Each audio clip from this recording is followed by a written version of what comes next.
श्रीमद् रामायण सुन्दरकाण्ड 31 सर्गः रामवृत्तसंश्रवः। एवं बहुविधां चिन्तां चिन्तयित्वा महाकपिः संश्रवे मधुरं वाक्यं वैदेह्या व्याजहारः। राजा दशरथो नाम रथकुञ्जरवाजिमान् पुण्यशीलो महाकीर्तिर्रुजुरासीन् महायशाः। राजर्षीणां गुणश्रेष्ठा तपसा चषिभिः समः चक्रवर्तिकुले जातः पुरन्दरसमो बले। अहिंसारतिरक्षुद्रो घृणी सत्यपराक्रमः मुख्यश्चेक्ष्वाकुवंशस्य लक्ष्मीवान् लक्ष्मीवर्धनः। पार्थिवव्यञ्जनैर्युक्तः पृथुश्रीः पार्थिवर्षभः। पृथिव्यां चतुरन्तायां विश्रुतः सुखदः सुखी। तस्य पुत्रः प्रियो ज्येष्ठास्ताराधिपनिभाननः। रामो नाम विशेषज्ञः श्रेष्ठः सर्वधनुष्मतां। रक्षिता स्वस्य वृत्तस्य स्वजनस्यापि रक्षिता जीवलोकस्य धर्मस्य च परन्तपः।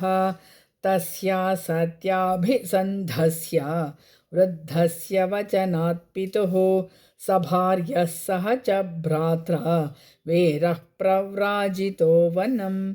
तेन तत्र महारण्ये मृगयां परिधावत राक्षसानि हताः शूरा बहवः कामरूपिणः। जनस्तानवधं श्रुत्वा हतौ च खरदूषणौ ततस्त्वामर्षापहृता जानकी रावणेन तु। पञ्चयित्वा वने रामं मृगरूपेण मायया समार्गमाणस्तां देवीं रामः सीतामनिन्दिताम्। आससादवने मित्रं सुग्रीवं नाम वानरं। ततः सा वालिनं हत्वा रामः परपुरञ्जयः प्रायच्छत् कपिराज्यं तत् सुग्रीवाय महाबलः। सुग्रीवेणापि सन्दिष्ट हरयः कामरूपिणः। दिक्षु सर्वासु तां देवीं विचिन्वन्ति सहस्रशः। अहं सम्पाति वचनाच्छतयोजनमायतम्।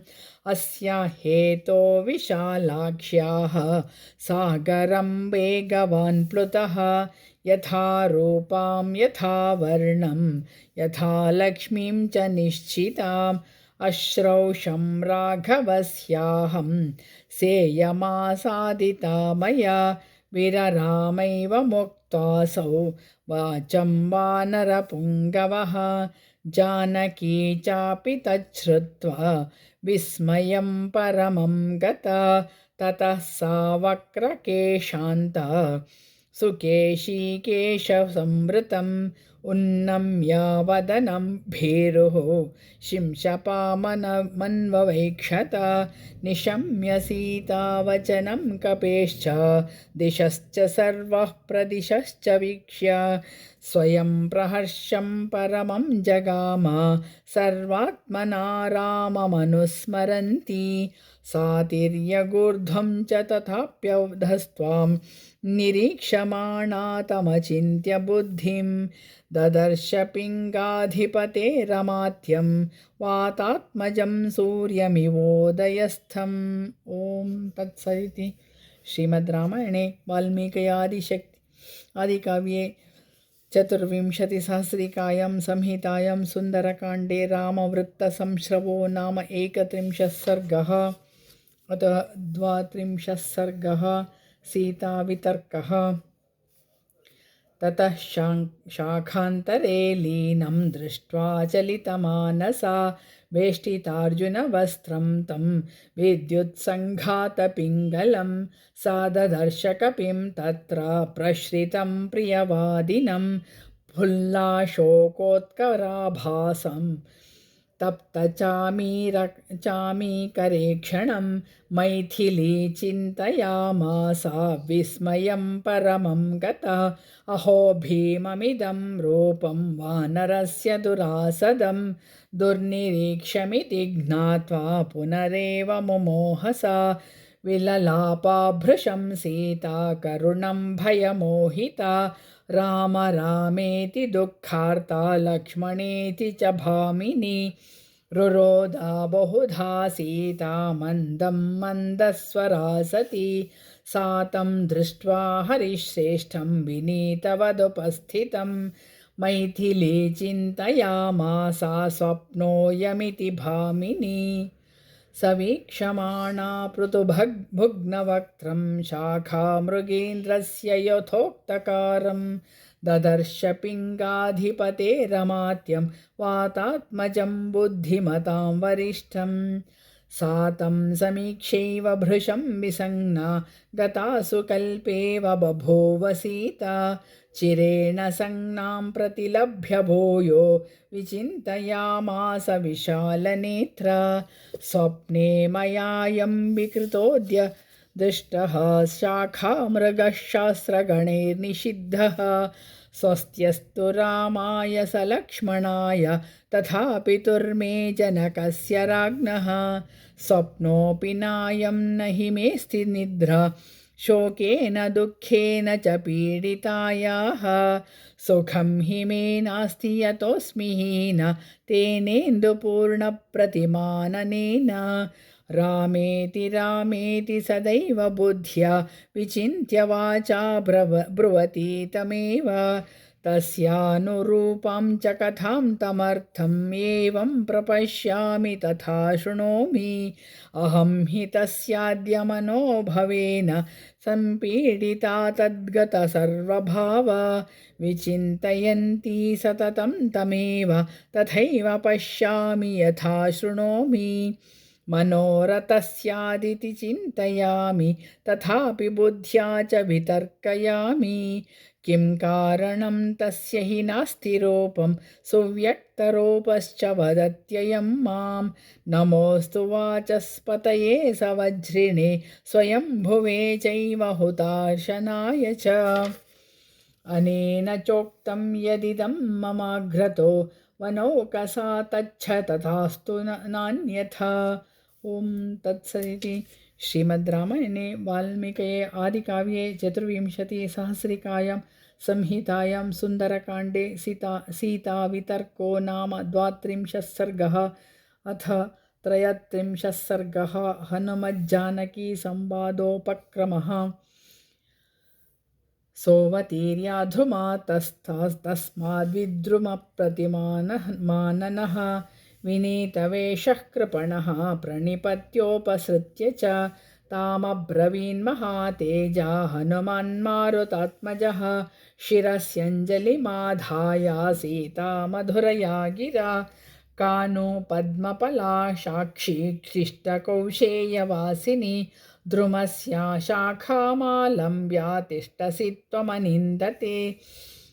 त्वमनिन्दिते किमर्थं तव नेत्राभ्यां वारी स्रवति शोकजं पुण्डरीकपलाशाभ्यां विप्रकीर्णैर्मिवोदकं सुराणामसुराणां वा नागगन्धर्वरक्षसां यक्षाणां किन्नराणां वा का त्वं भवसि शोभने का त्वं भवसि रुद्राणां मरुतां वा वरानने वसूनां वा वरारोहे देवता प्रतिभासि मे किं नो चन्द्रमसाहीना पतिता विबुधालयात् रोहिणी ज्योतिषां श्रेष्ठा सर्वगुणान्विता का त्वं भवसि कल्याणी त्वमनिन्दितलोचने कोपाद्वाद्यदि वा मोहाद्भर्तारामसि ते क्षणे वसिष्ठं कोपयित्वा त्वं नासि कल्याणरुन्धति को नु पुत्रः पिता